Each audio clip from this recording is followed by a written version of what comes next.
तो हमने जैसे पार्ट वन में देखा कि आत्मा जब अपने आप को भूल जाती है तो बाहरी दुनिया के आधार पर अपनी पहचान बनाती है।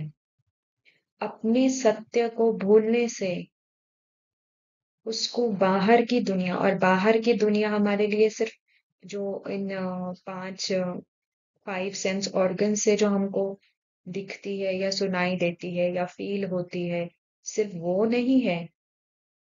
हमने देखा कि जो हमारे अंदर मन बुद्धि संस्कार के रूप में, जो संकल्पों के रूप में, जो इमेजेस के रूप में, जो फीलिंग इमोशन के रूप में जो दुनिया है, वो भी आत्मा के लिए बाहरी दुनिया ही है।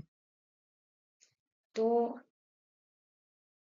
जैसे फील हो रहा है, कोई थोड़ी सी उदासी की फीलिंग आ रही है, तो जैसे ही आत्मा उसको मैंपन, उससे जैसे ही मैंपन अटैच करती है, मैंपन जोड़ती है उससे, मैं उदास हूं, जैसे ही ये मैंपन, जैसे ही ये मैं लगाया, मैं उदास हूं, तो उसका स्वरूप बन जाती है आत्मा, उसका स्वरूप बन जाती है। ये आत्मा की रियलिटी नहीं है। आत्मा की रियलिटी तो हमने देखा, आत्मा तो निरंतर सुख स्वरूप, निरंतर खुशी अनुभव करती है आत्मा। ये जो फीलिंग इमोशन है, ये तो मन, ये मन मन में आ रहे हैं। और हमने जैसे पार्ट वन में भी देखा, मन बुद्धि संस्कार आत्मा से अलग है, पर इतना वो फीलिंग इमोशन अपना लगता है। जैसे ये कहने की बजाय कि मन में उदासी की फीलिंग आ रही है, वो इतना आत्मा को जकड़ लेती है, वो फीलिंग इतनी वो अपनी लगती है आत्मा को। आत्मा उसको जैसे अपनी फीलिंग मानकर कहती है कि मैं उदास हूं। तो वास्तविकता कुछ और है, पर मैंने समझा कुछ और है। मतलब आत्मा की जो वास्तविकता है, क्योंकि आत्मा को भूल गया उसकी वास्तविकता क्या है, तो जो झूठी चीजें हैं, जो उसकी है ही नहीं, जो वो है ही नहीं, जो उसका स्वरूप ही नहीं है, वो उन इल्यूजनरी चीजों के आधार पर अपनी पहचान बनाना शुरू करना, इसको कहते हैं आत्मा का सबसे बड़ी भूल। तो वास्तविकता यहाँ यहाँ भी हम देख रहे हैं, जैसे वो बिल्ली है, और वो बिल्ली तो पूरी अच्छे से, उसका बहुत अच्छा फर है, उसकी अच्छी कोट है उसको, पर वो जब आईने में देखती है तो उसको ऐसे, आईने में देख रही है, उसको ऐसे लग रहा है कि ये तो मेरे पास तो ये एकदम ही झड़ा हुआ है, सब कुछ, सारे बाल झड़ गए हैं मेरे, पूरा कोट ही जैसे एकदम डिशेवल्ड बिल्ली दिख रही है उसको। वैसे ये डबू मिर्ची है, पर वो डबू मिर्ची जब अपने परसेप्शन से देखती है, डबू मिर्ची खुद को समझ रही है कि मैं एकदम स्लिम मिर्ची हूँ, पतली वाली मिर्ची। रियलिटी क्या है? वो डबू मिर्ची है, पर उसको ऐसे लगता है अपने बारे में, उसकी सेल्फ इमेज है कि मैं तो एकदम पतली हूँ, स्लिम, स्लिम ट्रिम हूँ। वैसे ही एप्पल का देख रहे हैं हम, और ऐसे, और यहाँ पे भी हम जो मेन जो ऊपर में पिक्चर देख रहे हैं, जब हम देखते हैं वो, तो दो, एक बूढ़ा एक बूढ़ी दिख रहे हैं, पर वो बूढ़ा और बूढ़ी के अंदर बहुत सारी इमेजेस छुपी हुई है। एक पर्सन है जो गिटार जैसा कोई इंस्ट्रूमेंट प्ले कर रहा है, एक लेडी बैठी है, उसके बाजू में बॉटल है। ऐसे बहुत सारी इमेजेस हैं, एक वाज भी दिखेगा आपको अगर आप ध्यान से देखेंगे। तो रियलिटी कुछ और होती है, वास्तविकता कुछ और है, और मैंने समझा कुछ और है। तो वही आत्मा के लिए जैसे सत्य हो गया है, आत्मा का भी यही यही यही प्रॉब्लम हो गई है आत्मा के लिए, कि उसकी जो सत्यता है, जो उसकी वास्तविकता है, उसको भूल के, जो उसकी वास्तविकता नहीं है, जो इल्यूजन है, जो मन बुद्धि संस्कार ने एक जैसे भ्रम क्रिएट किया हुआ है आत्मा के लिए, भ्रम की दुनिया, इल्यूजन की दुनिया, उसी इल्यूजन की दुनिया है, उसी भ्रम की दुनिया को वो सत्य मान के चल रही है।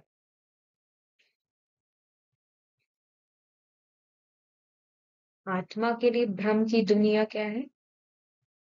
तो आत्मा जैसे अपनी आत्मा की अपनी एक सेल्फ इमेज है, मैं ऐसी हूँ, मैं फलानी हूँ, मैं ऐसी हूँ, मैं वैसी हूँ, मैं बहुत शांत हूँ, मैं बहुत सहयोग देती हूँ सबको, मेरा नेचर बहुत खुश मिजाज है। ये अपने बारे में जैसे एक बनाया हुआ है कि हाँ मैं ऐसी हूँ। तो अपने जैसे अपने बारे में एक समझ पैदा की है कि मैं ऐसी हूँ, फलानी हूँ, फलाना हूँ, ये मेरी पर्सनालिटी है। वैसे ही हमने क्या किया है, दूसरों के बारे में भी एक समझ पैदा की हुई है, उनकी एक इमेज पैदा की हुई है अंदर मन में संकल्पों के रूप में जो है। तो जब मैं आत्मा देखती हूँ दुनिया में, तो क्या दिखता है मुझको? ये फलानी मेरी बहन है, फलानी मेरी वाइफ है, पत्नी है, फलाना मेरा भाई है, फलाना मेरा फ्रेंड है, फलानी मेरी बेटी है, फलाना मेरा फादर है, फलाना बॉस है, फलाना बेटा है, फलानी नीस है, भतीजी है, भांजी भतीजी जो भी। तो एक मी और माइन का मतलब मैं और मेरे का भ्रम क्रिएट किया है। और ये जो भी फलाने कैरेक्टर्स हमारे साथ आ, आत्मा के साथ पार्ट प्ले कर रहे हैं ड्रामा में आसपास, उनके प्रति भी मैंने कुछ कुछ समझ बनाई हुई है, उनके प्रति भी एक इमेज बनाई हुई है। और जो दिन भर मैं उनके साथ व्यवहार में आती हूँ, तो उनके साथ व्यवहार में नहीं आती हूँ।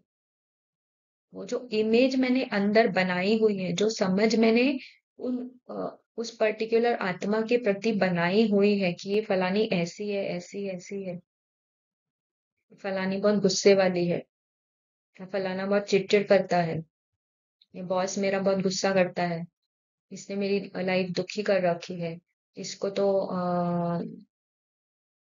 इसको तो बिल्कुल भी मैनेजमेंट स्किल्स नहीं पता है, इसको कैसे मैनेज करना है, कैसे टीम में रहना चाहिए, कैसे टीम को लीड करना चाहिए, इसको पता ही नहीं है। ऐसा बॉस तो किसी को ना मिले, दुश्मन को भी ना मिले। तो ये क्या है? एक वास्तविकता हमने पैदा की है उस आत्मा के प्रति, based on my interaction with him. मैं मेरा उससे उसका मेरे से जैसा व्यवहार रहा है, उस उसके आधार पर मैंने उस आत्मा के की एक अपने अंदर इमेज बनाई है कि ये ऐसा है। अब जब मैं उससे व्यवहार में भी आती हूँ, संबंध संपर्क में आती हूँ, उससे इंटरैक्ट करती हूँ, तो मैं उसी लेंस उसी फिल्टर के थ्रू इंटरैक्ट करती हूँ। तो बॉस के प्रति मैंने समझ बनाई हुई है, बहुत गुस्से वाला है। तो जब मैं उसके पास जाती भी हूँ कोई फाइल दिखाने या पेपर दिखाने या कोई चर्चा करने, डिस्कशन करने, तो डर डर के जाती हूँ कि ये बोलूंगी तो पता नहीं है कैसे रिएक्शन करेगा। और दिन भर मैं उसी इमेज के फिल्टर के थ्रू, लेंस के थ्रू उस आत्मा से व्यवहार में आती हूँ। और जबकि रियलिटी क्या है सबकी? सबकी रियलिटी ये है, सारी ही आत्माएं हैं, सारी आत्माएं हैं, सारी आत्माओं ने ये शरीर रूपी कपड़ा पहन रखा है, अपना अपना पार्ट प्ले कर रही हैं इस ड्रामा में। वो भी एक अपनी स्क्रिप्ट लेके आई है, फिक्स स्क्रिप्ट लेकर आई है। वो आत्मा भी अपनी फिक्स स्क्रिप्ट लेकर आई है, वो भी तो प्ले आउट हो रही है, वही तो व्यक्त हो रही है, कुछ नया नहीं कर रही है वो आत्मा। वो भी अपनी स्क्रिप्ट से बंधी है, मैं आत्मा भी अपनी मन बुद्धि संस्कार जो फिक्स स्क्रिप्ट में लेके आई हूँ उससे बंधी। तो वास्तविकता ये है। पर जब हम देखते हैं दुनिया को, फिर हम किसी भी कोई भी संबंध को देखें, हर संबंध के प्रति हमने कुछ ना कुछ समझ बनाई हुई है, एक इमेज बनाई हुई है। और उसी इमेज के आधार से हम सबसे व्यवहार में आते हैं। और सबसे बड़ी इमेज मैंने बनाई है अपने प्रति, कि मैं ऐसी हूँ, वैसी हूँ, वैसी हूँ। जैसे हमने पार्ट 1 में भी देखा था, देविका के एग्जाम्पल के थ्रू। और फिर जब वो इमेज के विपरीत कोई उसे बताता है, तो उसे एक्सेप्ट करना बहुत मुश्किल होता है, क्योंकि आधार ही गलत है। आधार आधार बनाया है संकल्पों को, तो वो संकल्प तो बदलते रहते हैं। तो संकल्प तो अभी है, अभी नहीं है, विनाशी है।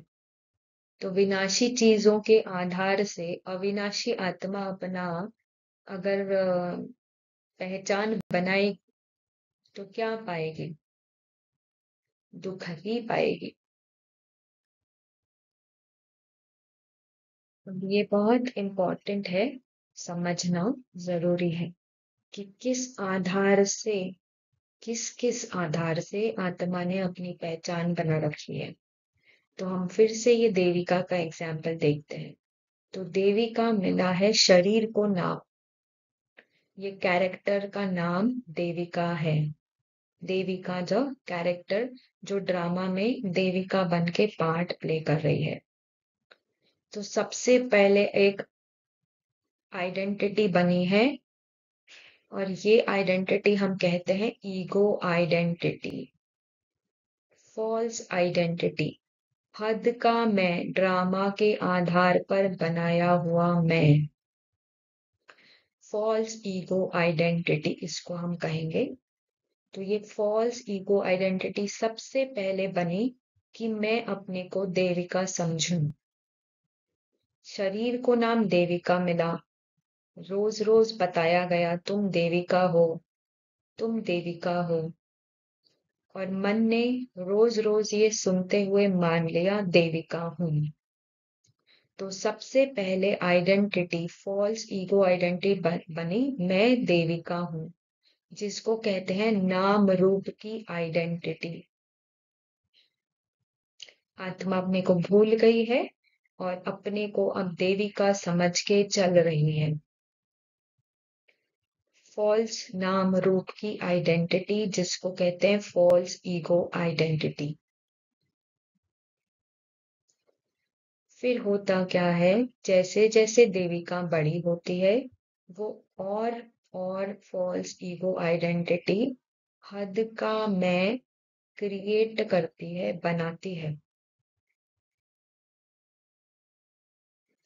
यहाँ हम थोड़े कुछ एग्जाम्पल से देखेंगे। जैसे अभी ये दो जो कुछ ईगो आइडेंटिटीज हैं जो बड़ी है, जो अभी प्री डोमिनेंट है, अभी वो रूल कर रही है। तो एक ईगो आइडेंटिटी है। अच्छा, एक और बात है इसमें, तो एक कैरेक्टर है देविका, और उस कैरेक्टर के बहुत सारे रोल्स हैं। ये कैरेक्टर बहुत सारे रोल्स प्ले करता है। जैसे अमिताभ बच्चन एक्टर है, उसको मिला है कैरेक्टर कुली। कुली का रोल कैरेक्टर प्ले करना है मूवी में।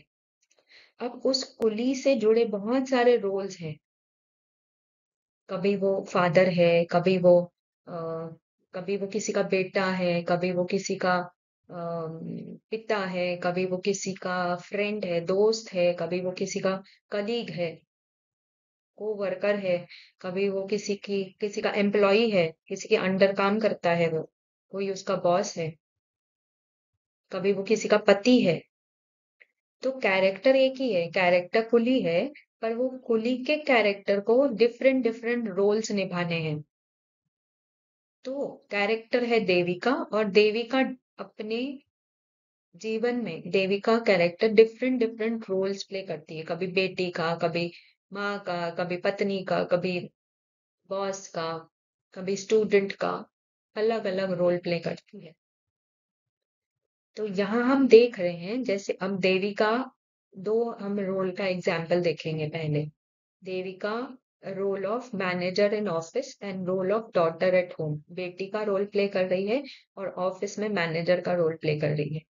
और बेटी के रोल में हुआ क्या है कि देविका की जो माँ है, उसने शरीर छोड़ दिया है। अब माँ से उसकी बहुत अटैचमेंट थी, बहुत मोह था, बहुत लगाव था। और अभी वो फिलहाल माँ के घर पर है और वहां अभी कोई नहीं है, पूरा घर खाली पड़ा है। तो होता क्या है, जब देविका माँ के घर पर होती है, तो उसको बहुत रोना आता है, बहुत दुखी फील करती है, बहुत रोती है, माँ को बहुत मिस करती है, रोती ही रहती है, रोती ही रहती है। पर जैसे ही ऑफिस जाने का टाइम होता है, जैसे ही देविका ऑफिस में पहुंचती है, वहां वो रोल प्ले कर रही है मैनेजर का। और ऑफिस में देविका का सब कुछ अच्छा चल रहा है, वो बेस्ट एम्प्लॉई है, बहुत अच्छी कोवर्कर है, बहुत अच्छी टीम लीडर है, बहुत अच्छी बॉस है, सबके लिए सब उसे बहुत पसंद करते हैं, उसको काम को बहुत पसंद करते हैं। तो ऑफिस में जब देविका जाती है, तो वो सारा भूल जाती है, उसका रोना बंद हो जाता है, उसका दुखी होना बंद हो जाता है, वो बहुत खुश रहती है ऑफिस में। पर जैसे ही ऑफिस खत्म होता है, 8-10 घंटा ऑफिस में काम करके जैसे ही वो फिर से घर पर आती है, फिर से उसका रोना, दुखी होना ये फिर शुरू हो जाता है। ऐसे कुछ दिन चलता है, तो देविका को लगता है ये हो क्या रहा है। जब मैं घर पर होती हूँ मैं दुखी होती हूँ, जब मैं ऑफिस में होती हूँ मैं खुश होती हूँ। तो ये चल क्या रहा है। तो एक्चुअली देविका मदर को मिस नहीं कर रही है, उस डॉटर के रोल में वो माँ किसको कहे, उसको मिस करती है। क्योंकि उसने अपनी पहचान बना रखी है, मैं देविका हूँ, मैं बेटी हूँ, फलानी फलानी की बेटी थी। अब वो नहीं रही, अब माँ नहीं रही, अब मैं माँ किसको बोलूंगी। तो जब ये उसकी संकल्प ये जैसे संकल्प चलते हैं, तो वो रोना शुरू करती है, उसको बहुत दुख होता है। तो ऐसे ही हमने जीवन में बहुत सारी फेक ईगो आइडेंटिटीज बना रखी है। तो ईगो आइडेंटिटीज बना रखी हैं, जैसे मदर की ईगो आइडेंटिटी। जब तक बच्चा पैदा नहीं होता, मदर की ईगो आइडेंटिटी नहीं होती है। पर जैसे ही बच्चा पैदा होता है, वो बच्चे के पैदा होने के साथ एक मदर की ईगो आइडेंटिटी भी पैदा होती है। मैं माँ हूं और ये मेरा बच्चा है। और जैसे ही फिर और वो संबंध संपर्क ये जो ईगो आइडेंटिटी रोज प्ले आउट होती है, रोज रोज ये बनती और ये बढ़ती जाती है। एक बार एक ईगो आइडेंटिटी पैदा हो गई, तो वो बढ़ती ही जाती है। तो बच्चे के आधार पर एक मदर की ईगो आइडेंटिटी पैदा हुई। अब बच्चे को कुछ कहते हैं, कोई कहता है कुछ, तो माँ को बुरा लगता है। बच्चे को कोई डांटता है, थप्पड़ मारता है, तो माँ को बुरा लगता है। बच, दूसरे बच्चे से दूसरे दूसरे के बच्चों से अपने बच्चे को कंपेयर करती है, देखो ये बच्चा ऐसे करता है, मेरा बच्चा तो ऐसे करता है। और फिर दुखी होती है, देखो उसका बच्चा तो बड़ा अच्छा है, मेरा बच्चा तो पता नहीं, मेरी तो सुनता ही नहीं है, बिल्कुल ही सुनता नहीं है, सारा दिन फोन पे लगा रहता है, पढ़ता ही नहीं है, उसका बच्चा तो देखो।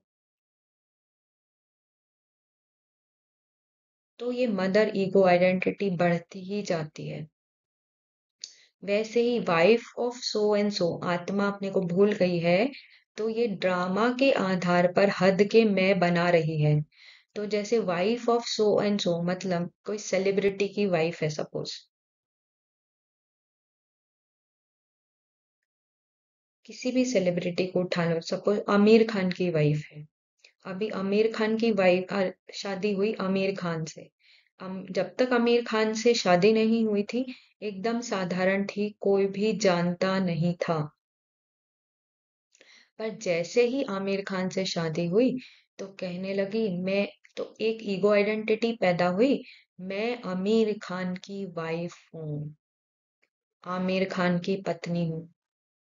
अब क्या होता है, जहां भी आमिर खान जाता है, जहां भी आमिर खान को बुलाते हैं ओपनिंग करने के लिए या कोई भी रिबन कट करने के लिए, ये भी वाइफ भी उसके साथ जाती है।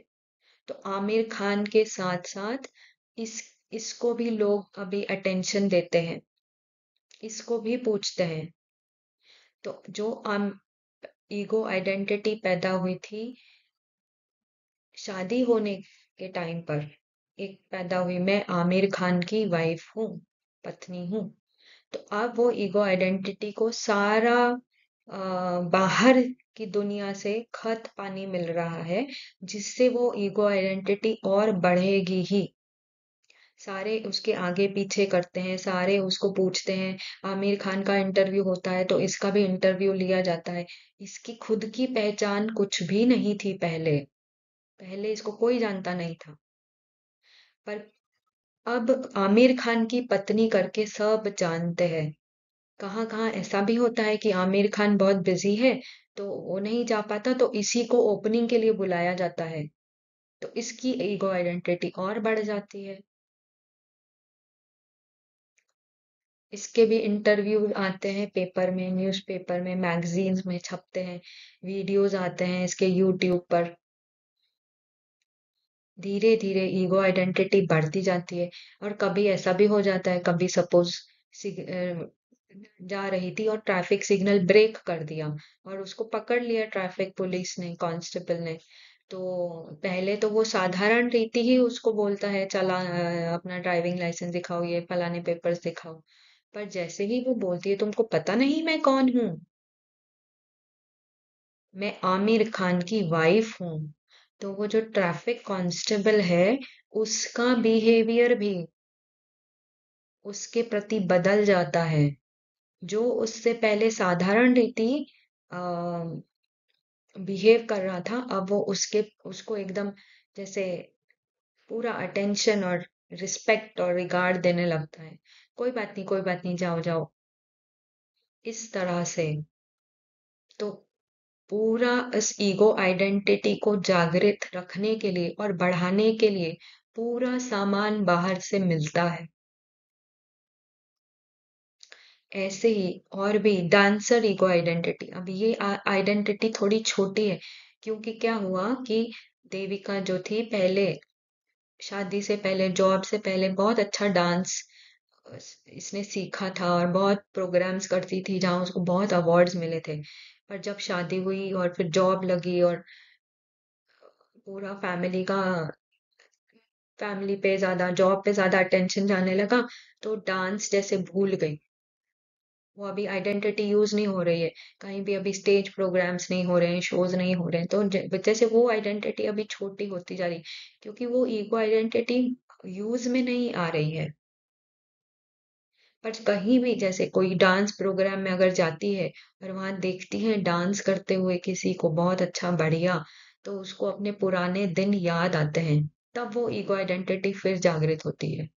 और फिर जैसे शो के बाद अगर वहां पे उसे मौका मिलता है वो डांसर से इंटरेक्ट करने का, तो वहां पे वो जाके बताती है, पता है आपको, मैं भी बहुत अच्छी डांसर थी, बहुत अवार्ड्स जीते हैं मैंने।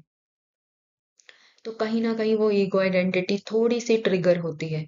पर फिर भी वो छोटी ही रहती है, क्योंकि वो दिन दिन प्रतिदिन यूज में नहीं आ रही है। वैसे ही एक ईगो आइडेंटिटी हो सकती है क्रिकेट फैन की ईगो आइडेंटिटी। इंडिया पाकिस्तान से अगर क्रिकेट मैच जीत जाती है, तो वो ईगो आइडेंटिटी बढ़ जाती है, आई एम इंडियन। और अगर हार जाती है, तो वो ईगो आइडेंटिटी दुखी होती है। वो हार गई, जैसे मैं ही हार गई, इंडिया हार गया, इंडिया क्रिकेट में हार गया, तो देविका की जो ये फॉल्स ईगो आइडेंटिटी बना रखी है, उसको लगता है जैसे मेरी हार हो गई, इतनी मायूसी छा जाती है। तो ये हुआ, आत्मा जब अपनी वास्तविकता भूल गई, तो ये हद के मैं, ड्रामा के आधार पे मैं बनाए हैं आत्मा ने, फॉल्स ईगो आइडेंटिटीज बनाई है। और ये फॉल्स ईगो आइडेंटिटीज इतनी पक्की है, इतनी पक्की है अंदर, जैसे ऐसे लगता है ये ही मैं हूँ, ये ही मैं हूँ। ये ये एक एक ईगो आइडेंटिटी मेरी पर्सनालिटी बनाती जा रही है।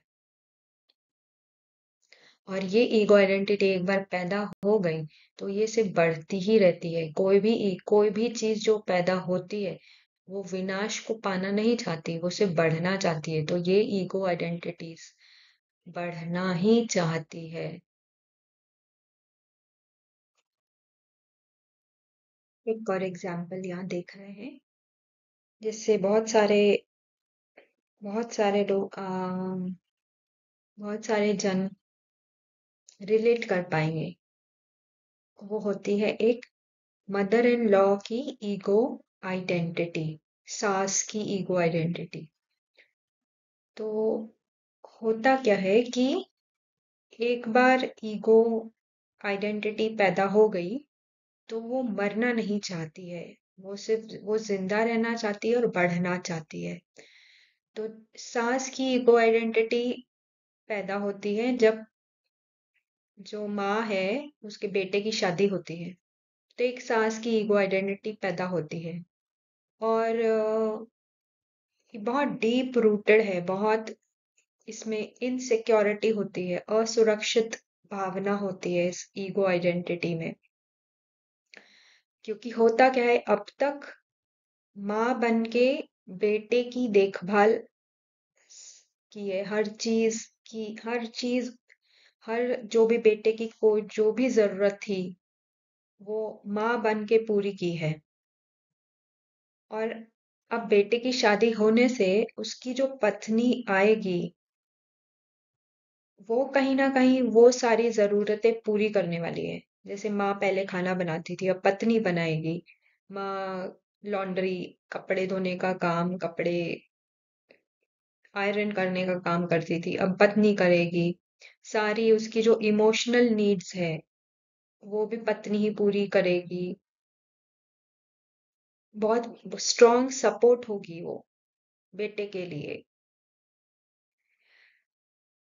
तो कहीं ना कहीं हमें माँ को लगता है कि सारी जरूरत तो बेटे की पत्नी से ही पूरी होने वाली है, चाहे वो फिजिकल हो चाहे वो इमोशनल हो। सारी जरूरतें तो पत्नी ही पूरी करेगी, जो बहू आ रही है वो ही करने वाली है। तो मेरी जरूरत कहाँ रहेगी, बेटे को मेरी जरूरत रहेगी ही नहीं। तो कहीं ना कहीं वो मदर की ईगो आइडेंटिटी असुरक्षित फीलिंग उसको आती है, असुरक्षितता की भावना आती है।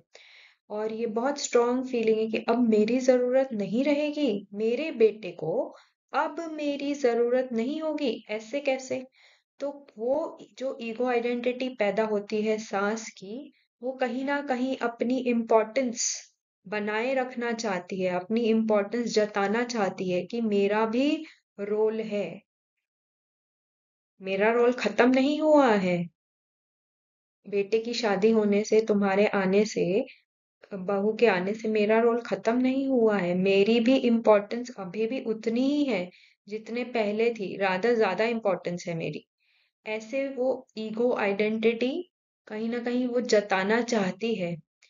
तो इसलिए वो the need to feel needed और स्टे रेलेवेंट, उस ईगो आइडेंटिटी की बहुत बड़ी जरूरत है कि मेरी जरूरत महसूस होनी ही चाहिए।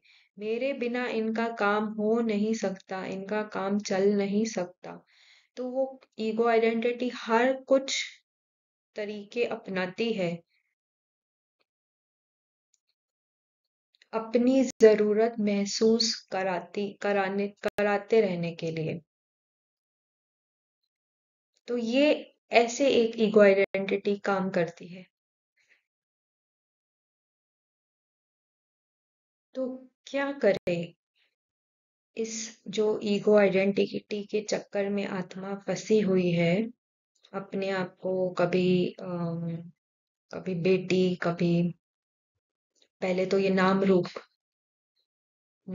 की आइडेंटिटी में फंसी है, कभी बेटी, कभी अपने आप को पत्नी, कभी अपने आप को मैनेजर, कभी बॉस, कभी कलीग, कभी किसी की फ्रेंड। इतनी वैरायटी ईगो आइडेंटिटीज में आत्मा आज फंसी हुई है। और ये हर ईगो आइडेंटिटी आत्मा का अटेंशन पाना चाहती है, क्योंकि उसको जिंदा रहने के लिए, इस ईगो आइडेंटिटी को, ये हद के मैं को जिंदा रहने के लिए आत्मा से लाइफ फोर्स मिलता है, आत्मा से शक्ति मिलती है, आत्मा से एनर्जी मिलती है। तो हर ईगो आइडेंटिटी आत्मा का अटेंशन पाना पाना चाहती है अपने आप को जिंदा रखने के लिए। तो बाबा हमें क्या बताता है इसके लिए कि ये कैसे इस ईगो आइडेंटिटी से बाहर निकला जाए। और ये ईगो आइडेंटिटी है क्या? बनी तो ये संकल्पों से है। ऐसे कोई रियलिटी में तो कुछ नहीं है, स्थूल तो कुछ नहीं है जो दिखती है। सारा सूक्ष्म है, और सूक्ष्म में भी क्या है? संकल्प ही है। ये ईगो आइडेंटिटी सारे संकल्प ही है।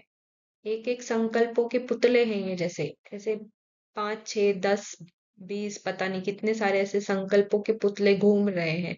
अपने अपने अस्तित्व को जिंदा रखने के लिए एक दूसरे से लड़ते हैं। अपने अस्तित्व को जिंदा रखने के लिए आत्मा का अटेंशन पाने की कोशिश में ही लगे रहते हैं। पर है तो बने तो संकल्पों से है, संकल्पों की गुड़ियां हैं सारी। तो इसके लिए बाबा कहता है, ये साकार मुरली 13 अक्टूबर 2023 की है। योग अथवा याद को ही यात्रा कहते हैं।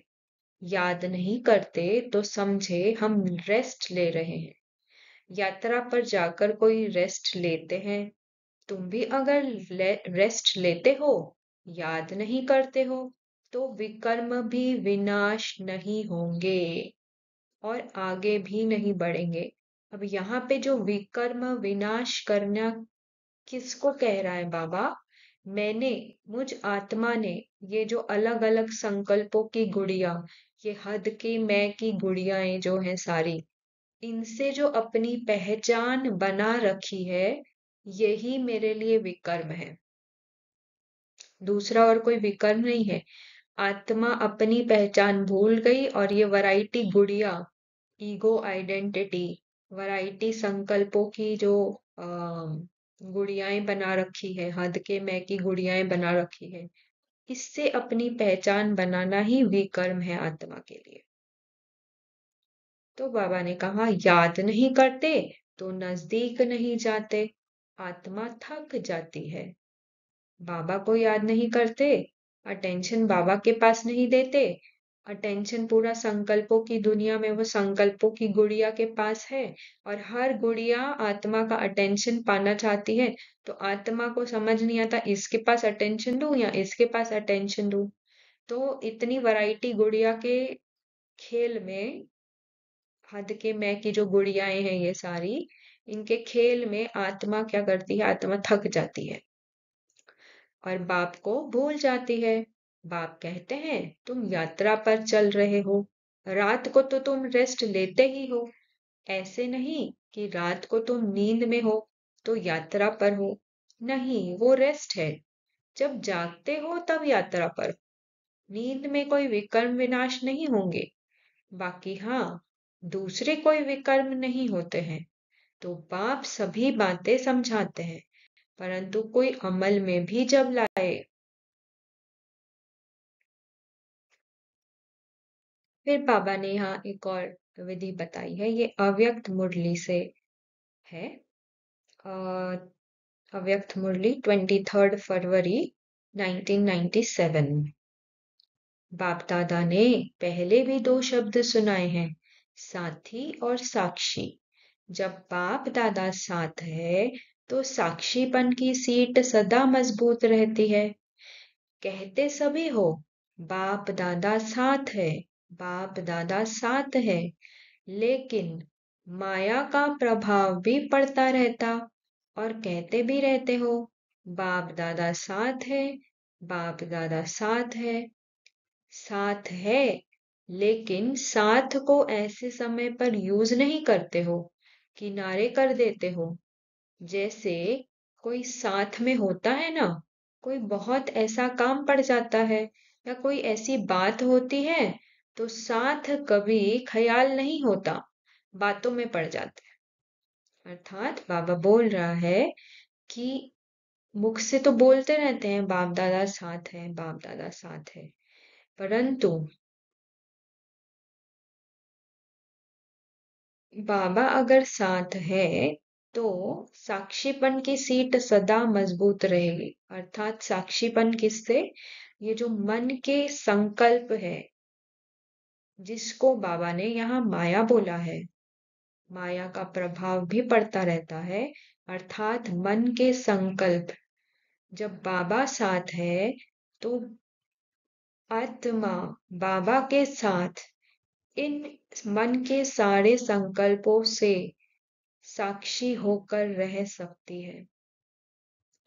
अकेले रहेगी, अकेले करने की कोशिश करेगी तो संकल्प इसको फंसा लेंगे अपनी दुनिया में। तो विधि बाबा ने बताई, साथी और साक्षी। बाबा के साथ आत्मा माया के प्रभाव से सेफ रह सकती, और अर्थात जो मन के संकल्प है, ये जो सारे जो हद के मैं की गुड़ियाएं हैं, उनकी कंपनी से बच सकती है, उनके प्रभाव में आने से बच सकती है। सिर्फ एक ही कंडीशन है, पूरा अटेंशन आत्मा बाबा के पास दे। ये संकल्पों की दुनिया से, संकल्पों की वैरायटी गुड़ियाओं से अपना ध्यान हटा के पूरा ध्यान बाबा के पास, बाबा के साथ साक्षी होके इन संकल्पों रूपी दुनिया को बस दूर से देखे। देखना भी नहीं है, एक्चुअली इंटरेस्ट भी नहीं लेना है। मेरा पूरा, मुझ आत्मा का पूरा इंटरेस्ट ही बाबा में। तो बाबा ने कहा, होता पर होता क्या है कि जब संकल्पों के बहुत कुछ तूफान ऐसे चलते हैं, तो जैसे कोई बात आती है तो उस बात में ही उलझ जाते हैं। और अगर हमारे साथ कोई स्थूल में भी, हद में भी कोई हमारे साथ है और हमारे सामने कोई बात आ गई तो हमको वो साथी भूल जाता है। तो वैसे ही ये संकल्प के तूफान जब चलते हैं तो ये साथी, बाबा साथी भूल जाता है। संकल्पों के तूफान से लड़ने में, उनसे निपटने में, उनको शांत करने में आत्मा इतनी फंस जाती है कि बाबा साथी भूल जाता है। तो बाप दादा तो खेल देखते हैं, बाप साथ बैठे हैं और अपनी परिस्थिति में उसका सामना करने में इतना मस्त हो जाते जो देखते ही नहीं है कि साथ में कौन है। तो बाप भी क्या करते, बाप भी साथी से साक्षी बनकर खेल देखते हैं। ऐसे तो नहीं करो ना, जब साथी कहते हो तो साथ तो निभाओ, किनारा क्यों करते हो? बाप को अच्छा नहीं लगता तो साक्षीपन का तख्त नहीं छोड़ो। जो अलग अलग पुरुषार्थ करते हो उसमें थक जाते हो। आज मनसा का किया, कल वाचा का किया, संबंध संपर्क का किया तो थक जाते हो। एक ही पुरुषार्थ करो, साथी और साक्षी। तो बाबा ने बिल्कुल क्लियर कर दिया यहाँ पे कि जब आत्मा अपने मन के संकल्पों से लड़ने में, उनको शांत करने में इतनी फंस जाती है तो बाबा भी साथी से साक्षी हो जाता है। और फिर बाबा ने ये भी कहा कि अलग अलग पुरुषार्थ करते हो, कभी मनसा का, कभी वाचा का, कभी संबंध संपर्क का। इसको इसको सकाश दे दूं, उसको सकाश दे दूं,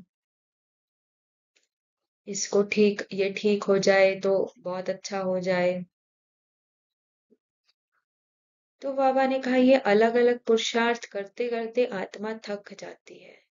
तो बाबा ने विधि क्लियर कर दी, एक ही विधि है, साथी और साक्षी। ना इन संकल्पों से लड़ना है, ना इनको हटाने की, ना मिटाने की, ना इनको शांत करने की कोशिश करनी है, ना इनमें फंसना है। बस ये जैसे आए हैं चले जाएंगे। आत्मा अपनी सीट, अपनी स्थिति, अपने साथी के साथ ही बस रहे। बाबा और आत्मा, पूरा इंटरेस्ट आत्मा का बाबा पे, संकल्पों में कोई इंटरेस्ट ही नहीं है। जैसे वो आए हैं, तूफान आया है, थम जाएगा अपने समय पर। जैसे आया है अपने आप चला जाएगा, अपने आप थम जाएगा। मेरा इंटरेस्ट, मुझ आत्मा का इंटरेस्ट सिर्फ और सिर्फ बाबा में, बाबा के साथ साक्षी होके ये तूफानों को भी मैं देख सकती हूँ, पर ये तूफान मुझ पर कोई असर नहीं करेंगे अगर मैं बाबा के साथ आत्मा, बिल्कुल मैं और बाबा, बस यही स्थिति। तो तूफान आया है, अपने आप ही चला जाएगा। संकल्पों रूपी तूफान अपने आप ही थम जाएंगे।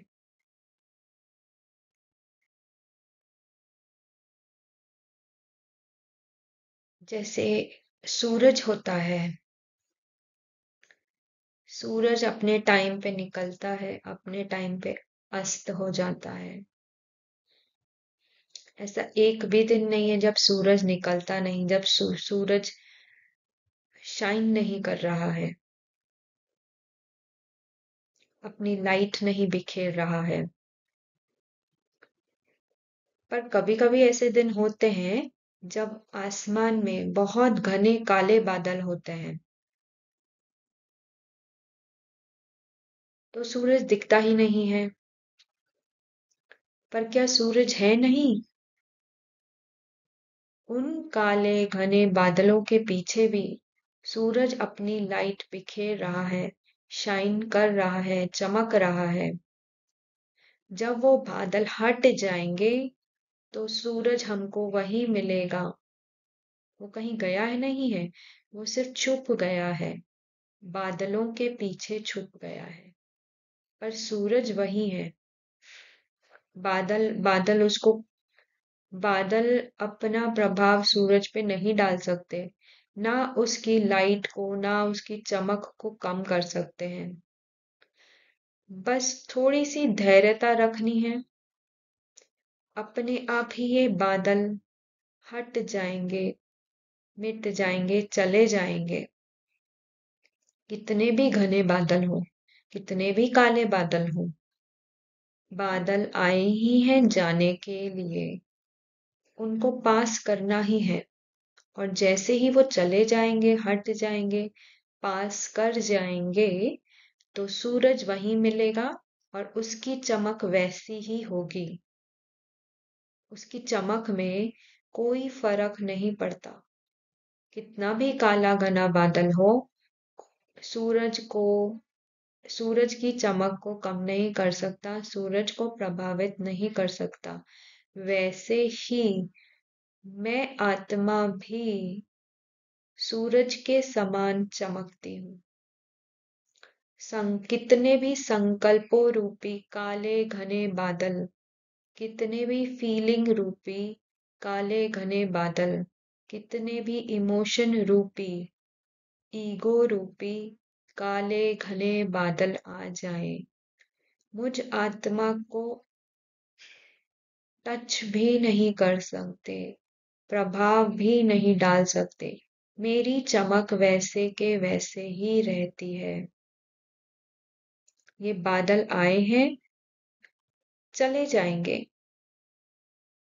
इनको हटाने की, मिटाने की कोशिश नहीं। सूरज कभी भी बादलों को हटाने मिटाने की कोशिश नहीं करता, वो अपनी स्थिति में स्थित रहता है। वैसे ही मैं आत्मा अपनी स्थिति में स्थित रहूं। इनको, संकल्पों को, थॉट्स फीलिंग्स इमोशंस भाव भावनाएं जो भी आ रही है, कितनी भी अच्छी या कितनी भी बुरी, अच्छी भावना, अच्छे संकल्प, अच्छी भावना भी फंसाते हैं आत्मा को, तो बुरे संकल्प और बुरी भावना भी फंसाती है। पर अच्छी भावना या अच्छे थॉट्स, अच्छे संकल्प आ रहे हैं, तो आत्मा अपने उन आत्मा को कंफर्टेबल महसूस करता है, क्योंकि आत्मा ने अपनी पहचान उनसे बना रखी है। तो जब बुरे थॉट्स या बुरी फीलिंग्स या बुरे इमोशंस या कुछ ऊपर नीचे वाले इमोशंस आ भी रहे हैं, अगर आत्मा ने उनसे पहचान बनाई, तो फिर आत्मा को डिस्कम्फर्ट की फीलिंग अनुभव होगी। फिर वो उनको हटाने मिटाने की कोशिश करती है। तो मुझ आत्मा को क्या करना है, ना अच्छे ना बुरे, मेरे लिए सब समान। कोई भी बादल, कोई भी हल्का बादल भी है, वो फाइनली बादल ही है, अभी चला जाएगा। कितनी भी अच्छी फीलिंग है, अभी चली जाएगी। कितनी भी बुरी फीलिंग है, अभी चली जाएगी। कैसे भी बादल है, अच्छे बादल, हल्के बादल, घने बादल, या बादल नहीं, कभी कभी ऐसे भी होता है मन एकदम शांत, कोई संकल्प ही नहीं है, ऐसे भी हो सकता है। पर आत्मा इन सबसे परे,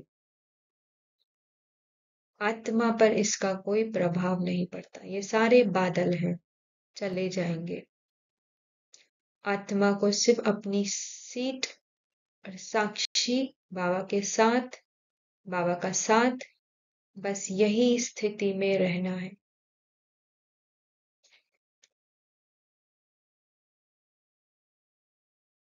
तो बेहद का वैराग्य, बाबा ने कहा बेहद का वैराग्य होना चाहिए।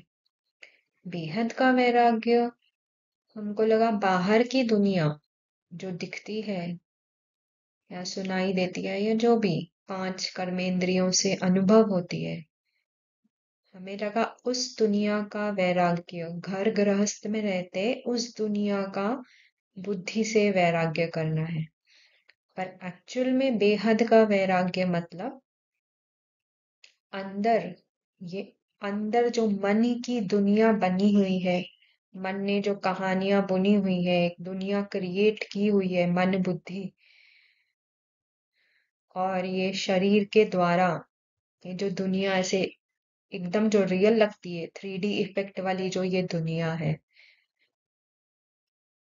जिसमें चित्र आते हैं, जिसमें फीलिंग्स आती है, जिसमें इमोशंस आते हैं, जिसमें संकल्प आते हैं, थॉट्स आते हैं, ये मेरे लिए है दुनिया जिसका मुझे वैराग्य, मतलब इन सब चीजों में मेरा कोई भी इंटरेस्ट नहीं, मुझ आत्मा का कोई भी इंटरेस्ट नहीं। ये फीलिंग्स, इमोशंस, ये जो यादें हैं, फिर ये जो संकल्प है, फिर ये संस्कार है, ये बुद्धि है, मन है, इस पूरी दुनिया, ये सारे जैसे मेरे लिए एलियंस हैं, स्ट्रेंजर्स हैं। मैं इन्हें नहीं जानती हूँ।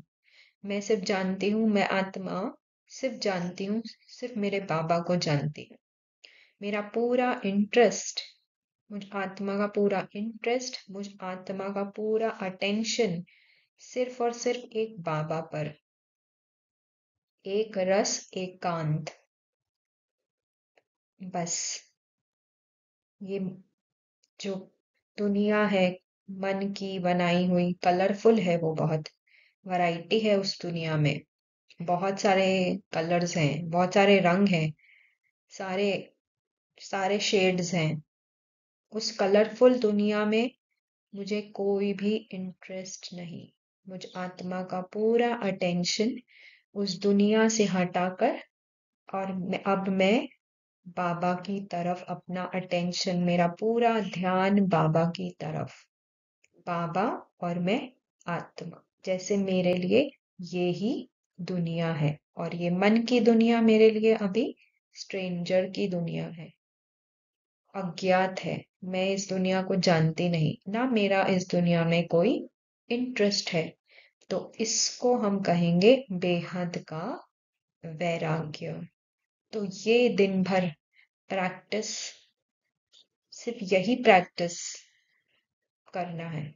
यहाँ से इस कलरफुल मन की जो रंग बिरंगी दुनिया है, वैरायटी दुनिया है, जिसमें फीलिंग्स है, इमोशंस है, यादें हैं, संकल्प है, इस दुनिया से हटाकर पूरा ध्यान बाबा की तरफ, और बाबा और मैं आत्मा,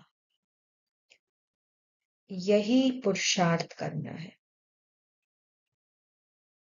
दिन भर, ये अटेंशन देना है। तो बाबा ने कहा ना, अटेंशन मुश्किल नहीं है, सहज है, सिर्फ अटेंशन की बात है।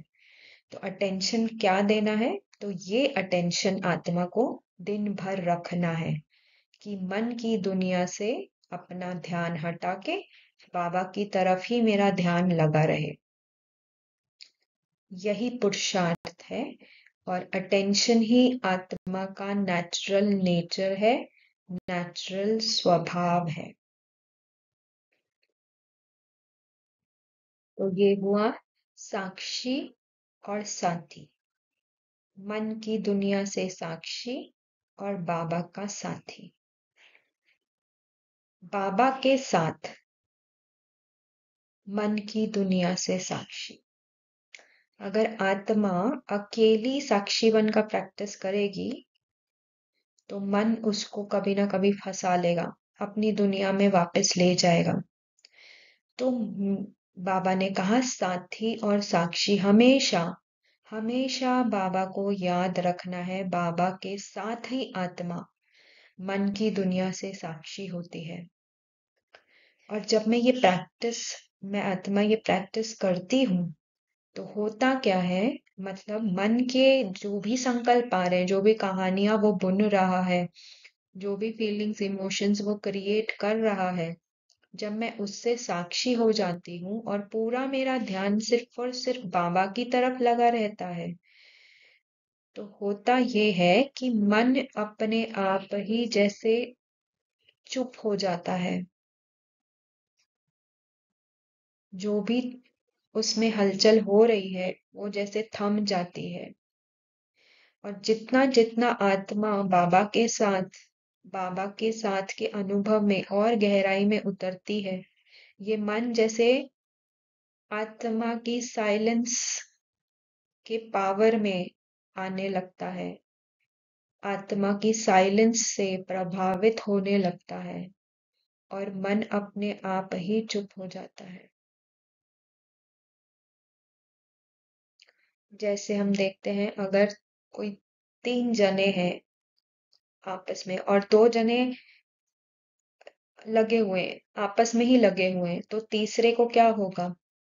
तीसरा तीसरे को ऐसे लगेगा ये तो मुझे इग्नोर कर रहे हैं, उसको एक लेफ्ट आउट की फीलिंग आएगी, जैसे ये चाहते ही नहीं है। अब दोनों अपने में ही बिजी हैं और तीसरे तीसरे को ऐसी फीलिंग आएगी मुझे तो इग्नोर किया जा रहा है, तो वो क्या करेगा? अपने आप ही शांति कोने में जाके बैठ जाएगा एक। वैसे ही जब आत्मा और बाबा आपस में बिजी होते हैं तो मन अपने आप ही चुप हो जाता है। तो ये है साथी और साक्षी की प्रैक्टिस। यही अनुभव हमें दिन ब दिन बढ़ाना है।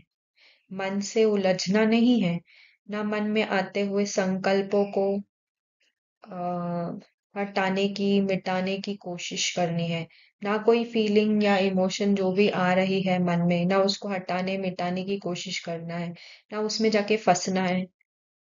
ना फंसना है, ना हटाना है, ना मिटाना है, ना उसको रिजेक्ट करना है, क्यों आया तुम? कुछ भी नहीं करना है, मन से सिर्फ साक्षी रहना है। मन एक फिक्स स्क्रिप्ट है जो बज रही है बैकग्राउंड में, वो तो वैसे ही बजेगी। बाबा ने कहा है माया के तूफान अंत तक आएंगे।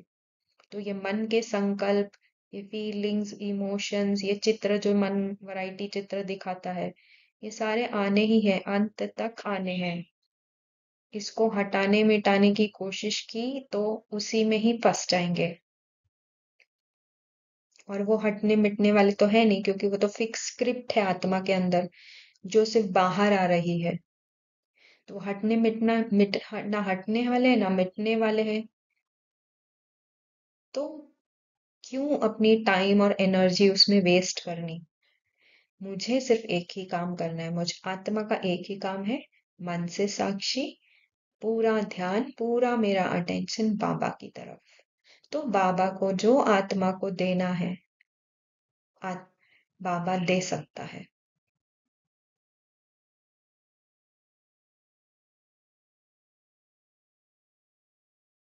पहले हम एक हद का एग्जाम्पल यहाँ देखते हैं, क्योंकि बहुत आत्माओं को प्रश्न आता है कि फिर बाबा ने इतना वैरायटी पुरुषार्थ क्यों किया, क्यों दिया है? स्वमान की प्रैक्टिस करो, मनसा सेवा करो। तो और फिर खान पान की धारणा, जो भी धारणाएं बाबा ने बताई हैं, तो वो क्यों दी है? जब एक ही पुरुषार्थ करना है, साथी और साक्षी का, तो यहाँ उनका जवाब हम दे रहे हैं। तो जैसे हम एक हद का एग्जाम्पल लेते हैं, जैसे मम्मी सो गई है और घर में पापा है और बच्चा है, और मम्मी सो गई है, तो मम्मी कहती है पापा को, अब मैं थोड़ा देर थक गई हूँ, मैं थोड़ा सोने जाती हूँ, तो आप ये बच्चे को संभाल लेना। तो पापा कहता है ठीक है, पर पापा जो है उसको काम भी है, वर्क फ्रॉम होम चल रहा है, उसका ऑफिस का काम भी है। अब पापा सोचता है हाँ ठीक है, चलो देखना ही तो है ना, और पापा बिजी हो जाता है अपने काम में। तो पीछे से बच्चा क्या करता है, मम्मी का फोन उठाता है और बच्चा भी बिजी हो जाता है मोबाइल में। थोड़ी देर से पापा आता है और देखता है, अरे ये बच्चा तो फोन में ही घुसा हुआ है, एंड पापा नहीं चाहता बच्चा फोन में घुसा रहे। तो पापा क्या करता है, उस बच्चे को, उसके उस बच्चे का फोन तो ले लेता है पहली बात, और उसको एक ऐसी गेम देता है या टॉय देता है जिसमें उस बच्चे का इंटरेस्ट है, वो जो गेम या जो भी खिलौना है वो बच्चे को पसंद है, ऐसा कुछ उसको देता है एज अ रिप्लेसमेंट। फोन तो ले लिया, पर फोन के बदले कुछ देना पड़ेगा ना, नहीं तो फिर वो बच्चा फिर थोड़ी देर से पापा के पास जाके कहेगा मैं बोर हो रहा हूँ, फोन दो, डिस्टर्ब करेगा। तो पापा क्या करता है, उसको ऐसा खिलौना देता है जिसमें उस बच्चे का इंटरेस्ट है। तो बच्चा क्या करता है, खिलौना खेलने में, खिलौने से खेलने में बिजी हो जाता है, और पापा भी बिजी अपना काम कर सकता है शांति से, ऑफिस का। और ये तब तक है जब तक मम्मी जग नहीं जाती। तो वैसे ही हुआ क्या है, आत्मा सो गई है, आत्मा विस्मृति की नींद में सो गई है, अपने आप को भूल गई है। और बाबा पापा जो है, अब उसके पास ये मन मन बच्चा आया हुआ है। आत्मा विस्मृति की नींद में सो गई है, और बाबा पापा के पास है मन बच्चा। अब ये मन बच्चा इस कलयुग की दुनिया में, अगर बाबा पापा ने मन बच्चे को बिजी नहीं रखा, तो मन बच्चा ये कलयुग की दुनिया में क्या करेगा? अरे चलो शॉपिंग ही कर लेते हैं, अरे चलो यहाँ वहां घूम ही आते हैं, अरे आज यहाँ कौन से रेस्टोरेंट जाना है, इस रेस्टोरेंट जाए, उस रेस्टोरेंट जाए, ये खाना खाए, वो खाना खाए, अच्छा चलो मूवी ही देख आते हैं, अच्छा चलो कुछ नहीं तो चलो मूवी नहीं जाना है तो चलो नेटफ्लिक्स, amazon प्राइम ही देख लेते हैं। तो ये मन बच्चा क्या करेगा, भटक जाएगा, वैसे ही भटका हुआ है कलयुग की दुनिया में। और अगर बाबा पापा अगर मन बच्चे को बिजी नहीं रखेगा, तो ये मन बच्चा यही काम करेगा। तो मन बच्चे को बिजी रखने के लिए बाबा ने ये वैरायटी चीजें दी है, अच्छा ये सेवा कर लो, अच्छा टोली बना लो, अच्छा योग कर लो, अच्छा मुरली मुरली क्लास करो, अच्छा ज्ञान का मनन चिंतन करो, मंथन करो। ऐसे बाबा पापा मन बच्चे को बिजी रखता है, और ये तब तक रखना पड़ेगा जब तक आत्मा मम्मी जग नहीं जाती। क्योंकि जैसे ही आत्मा मम्मी जग जाएगी, तो बाबा पापा का काम खत्म हो जाएगा, आत्मा मम्मी मन बच्चे को देख लेगी। तो बाबा पापा का काम यही है, मन बच्चे को बिजी रखना वैरायटी में, क्योंकि मन को वैरायटी भी तो पसंद है। तो मन बच्चे को वैरायटी में बिजी रखना, जब तक आत्मा जग नहीं जाती अपनी विस्मृति की नींद से। एक बार आत्मा जग गई, तो मन वैसे भी आत्मा के कंट्रोल में है ही। अभी क्योंकि आत्मा सोई हुई है, तो मन रूल कर रहा है, मन वो शरारती बच्चा है जो उधम मचा रहा है। तो उस शरारती बच्चे को कहीं ना कहीं बिजी रखना जरूरी है। उसके लिए ये बाबा ने वैरायटी टूल्स वैरायटी टूल्स का सहारा लिया हुआ है, मन को दिया हुआ है वैरायटी, तो वो बिजी रहता है। पर जैसे ही आत्मा जग जाएगी, तो आत्मा तो वैसे भी राजा है, तो मन तो वैसे भी आत्मा आत्मा का आत्मा जो कहेगी वो मन मानेगा। तो तब तक ही बाबा मन को यूज करता है जब तक आत्मा अपनी विस्मृति की नींद से जग नहीं जाती, जागृति में नहीं आ जाती।